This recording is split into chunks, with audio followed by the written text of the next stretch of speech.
আ- আজকে আমরা শিখব রিভার সিনোসিটি ইন্ডেক্স।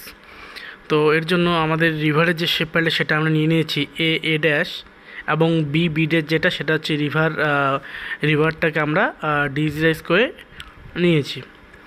এবার এখানে দেখতেই পাচ্ছ যে এখানে হচ্ছে একটা এসটি লাইন দেওয়া আছে, একটা দেওয়া আছে এক্স ওয়াই। তো এখানে এসটি বলতে আমাদের চ্যানেল লেন্থ। এবার লেন্থ যেহেতু আমরা বের করবো, সেহেতু আমরা এই রিভারের মাঝখানে একটা মিড পয়েন্ট ক্রিয়েট করে সেখান থেকে আমরা রিভারের লেন্থটা পাবো। আর নিচে দেওয়া আছে এক্স ওয়াই বলতে এই রিভারের সোজা যে পাতটা আছে সেটার আমরা লেন্থ বের করব। এখানে ফর্মুলাতে দেওয়া আছে সিনোসিটি রেশিও যেটা, সেটা হচ্ছে চ্যানেল লেন্থ এসটি, তার মানে আমাদের এই যে রিভারের লেন্থ সেটা।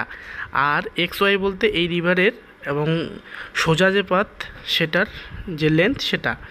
এবার এখানে দেখতেই পাচ্ছ সিনোসিটি রেশিওর যেটা ভ্যালুগুলো আছে সেটা 1.1-এর নিচে হলে কী হবে, 1.1 থেকে 1.5 হলে কী হবে। তো আমরা এই কাজটাই আমরা এখন আরজিএসে করব।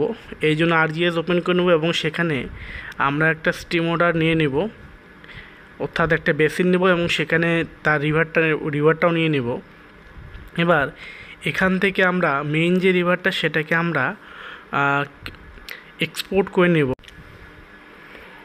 তো এটা হচ্ছে লাইনটা ছিল রিভারের, আর এটা হচ্ছে সেই রিভারের শেপ ফাইলটা। তো আমরা এই স্টিম অর্ডার থেকে আমরা মেইন রিভারটাকে ক্লিক করে নেব। এর জন্য সিলেক্ট অপশানে যাব, গিয়ে আমরা এখানে সিলেক্ট করলে পরেই মেইন রিভারটা সিলেক্ট হয়ে যাবে, অথবা আমরা ওপেন অ্যাট্রিবিউট টেবিলে গিয়ে এভাবে সিলেক্ট করে রিভারটাকে সিলেক্ট করে নিতে পারি, মেইন রিভারটাকে। তো এটা এখান থেকে আমরা সিলেক্ট করে নিচ্ছি, ওপেন অ্যাট্রিবিউট থেকে সিলেক্ট হয়ে গেল। এবার এখান থেকে রাইট ক্লিক করব, সেখান থেকে আমরা চলে যাব ডেটা, সেখান থেকে এক্সপোর্ট ডেটা। এখানে গিয়ে একটা ফাইলে দিয়ে নাম দিয়ে আমরা সেভ করে দেব। অবশ্যই মনে রাখতে হবে এই শেপ ফাইলটা যেন প্রজেক্টেড কোঅর্ডিনেট সিস্টেমে থাকে। তো আমরা এটা নাম দিয়ে দিলাম, সেভ করে দিলাম।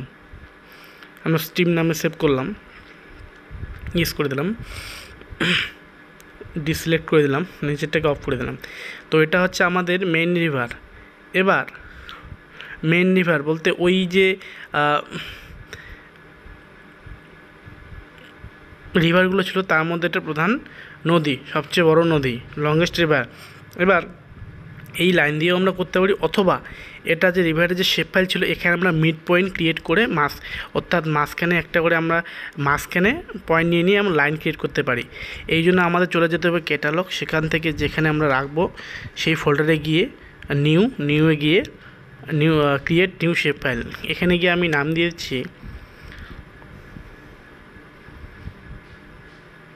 এখানে আমি নাম দিয়ে দিলাম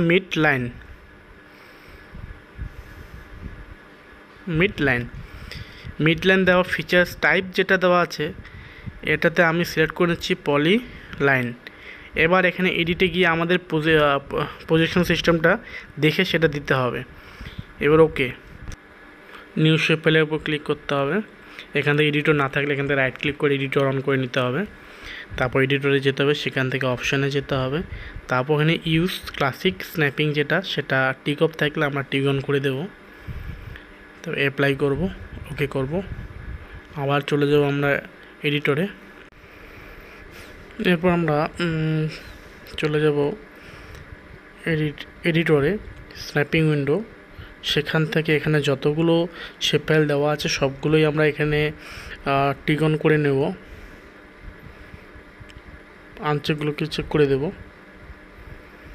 অথবা আমরা মিড লাইন কিসের উপর ক্লিক করতে চাচ্ছি, এই রিভারের ওপর, এই জন্য আমরা শুধু মিড লাইন আর রিভারের যে শেপ ফাইল সেগুলোকে আমরা টিক অন করে দিলাম,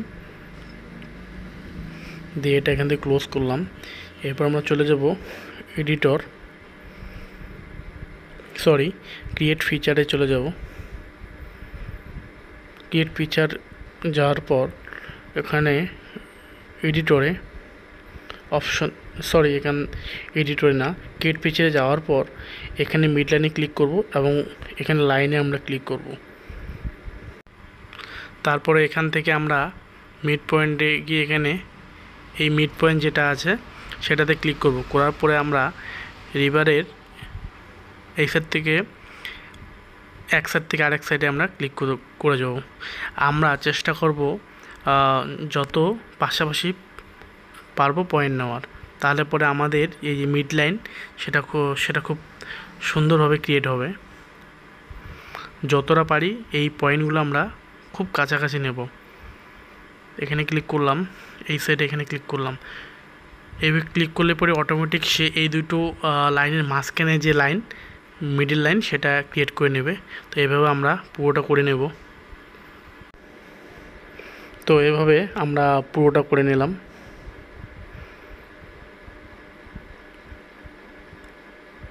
পুরো রিভারটাকে এভাবে পাশাপাশি পয়েন্ট নিয়ে আমরা মিড লাইন ক্রিয়েট করে নেব। এটা আমাদের লাস্ট। এখানে গিয়ে আমরা ডাবল ক্লিক করব, তাহলে পরে এটা সেভ হয়ে যাবে। এখান থেকে সেভ, দেন স্টপ এডিট হয়ে গেলো। তাহলে আমাদের রিভারের মিড লাইন নেওয়া হয়ে গেলো। এখান থেকে আমরা কালারটা চেঞ্জ করে দিচ্ছি।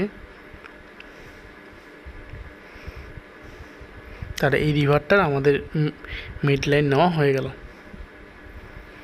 তো এরপরে আমাদের যে কাজটা করতে হবে, এগুলোর লেন্থ বের করতে হবে।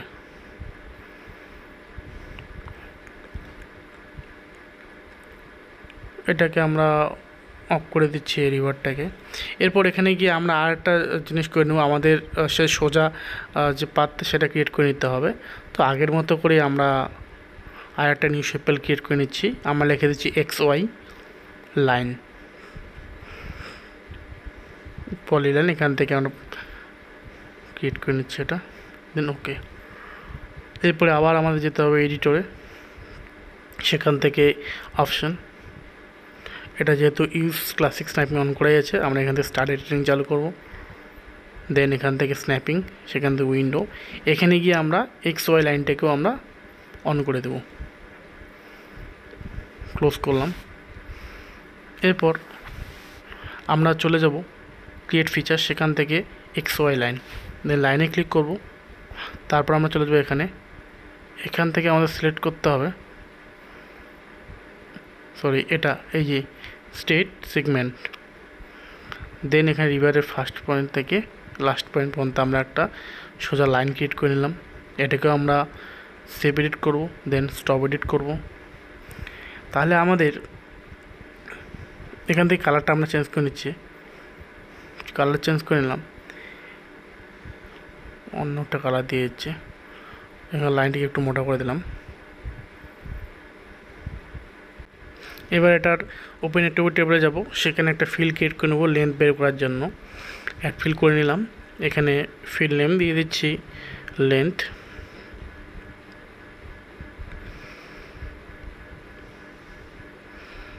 দেন নিচে টাইপ যেটা, সেটা ডাবল করে দিলাম, দিয়ে ওকে। এবার ক্লোজ করবো। এখান থেকে ক্লোজ করে এখান থেকে আমরা এডিটরে যাব, স্টার্ট এডিটিং।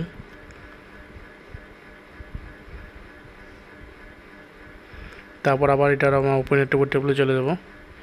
এখানে রাইট ক্লিক করব, ক্যালকুলেট জিওমেট্রি, সেখান থেকে লেন্থ সিলেক্ট করাই আছে। এখান থেকে ইউনিটটাকে আমরা কিলোমিটার সিলেক্ট করব, দেন ওকে।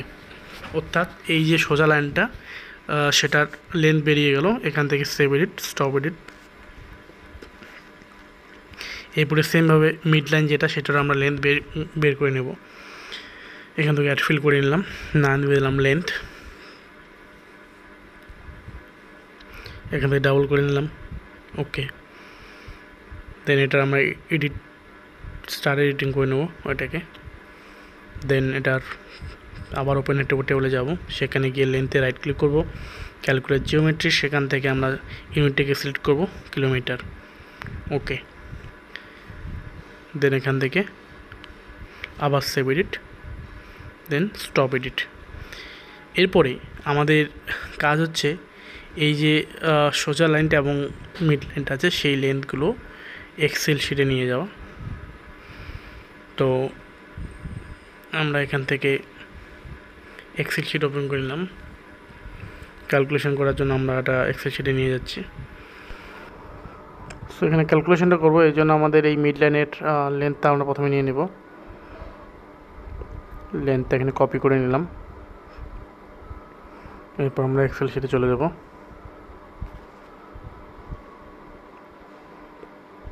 লিখলাম চ্যানেল লেন্থ, সরি এখানে ভুলবশত সিনোসিটি রেশিওর জায়গায় রেশন হয়ে গেছে, এটা সিনোসিটি রেশিও হবে। এবার চ্যানেল লেন্থে এখানে আমরা ওটাকে পেস্ট করে দিলাম। এরপর আমাদের সূত্রে দেখতে পাচ্ছি এখানে এক্স ওয়াই অর্থাৎ সোজা যে রিভার পাথ সেটার লেন্থটা লাগবে। আমরা চ্যানেল লেন্থ নিয়ে নিলাম। এবার এটাকে আমরা নিয়ে নেব, এটা আমরা এখানে পেস্ট করে দিচ্ছি। এখান থেকে সোজা রিভার পাথটার লেন্থ আমরা নিয়ে নেব এক্স ওয়াই লাইন ওপেনের টেবিল, সেখান থেকে এটাকে কপি করব, কপি করার পর এক্সেল শিটে চলে যাব। এখানে আমরা সেটাকে পেস্ট করে দিলাম। এবার আমাদের বের করতে হবে সিনোসিটি রেশিও, সেটা আমরা এবার এখানে বের করে নেব। এটা ফর্মুলা হচ্ছে এখানে is equal to channel length divided by সোজা যে রিভার পাথটার লেন্থ আছে সেটা সিলেক্ট করে এন্টার, তাহলে এটা আমাদের ভ্যালুটা চলে আসলো। তারপরে এই সবগুলো সিলেক্ট করবো, সেখান থেকে চলে যাবো ফরম্যাট সেলে গিয়ে নাম্বারে গিয়ে আমাদের এই যে ডেসিমেল প্লেস সেখানে 2 দিয়ে দেবো।